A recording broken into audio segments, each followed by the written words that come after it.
হাসিনার মন্ত্রী কইছিল রানা প্লাজায় নাকি জামাত শিবির ধাক্কা ধাক্কি করছে, রানা প্লাজার পিলার ধরে ধাক্কা ধাক্কি করছে, এই জন্য রানা প্লাজায় ধস নামছিল। লন্ডন ফেরত আমাদের তারেক রহমান কইল 20 বছর পর লন্ডন দিয়ে দেশে আইছে, দেশে কইল জামাত শিবিরের শিরকিয়ার অপকর্মের কারণে নাকি ভূমিকম্প হইছে। বাইরে ভাই, জামাত শিবিরের যে পাওয়ার, যে ক্ষমতা, আল্লাহ না জানে এই 12 তারিখ তারেক রহমানের কি হয়। রানা প্লাজা ফালাই দিল, ভূমিকম্প নামাই ফালাইলো, আবার পাঁচটা ছাত্র সংসদ নির্বাচনে জিতে গেল।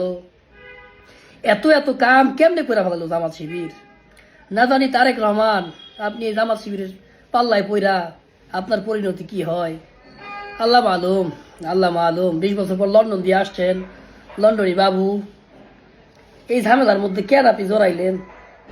আপনার শরীর কুলাইব এই জামাত শিবিরের সাথে? এত শক্তিশালী, ধ্বংস করে ফেলাইলো রানা প্লাজা, ধসাই ফেলাইলো, ভূমিকম্প নামাই ফেলাইলো। আপনার সেই বাবুগিরির শরীর, ওই এসি রুমের শরীর কি কুলাইব জামাত শিবিরের সাথে? বিপদের সাথে আবার যোগ হইলো এনসিপির পোলাবার, জুলাই বিপ্লব করলো, হাসিনারে ফালাই দিল, এই পোলাবান গুলো যুক্ত হইলো।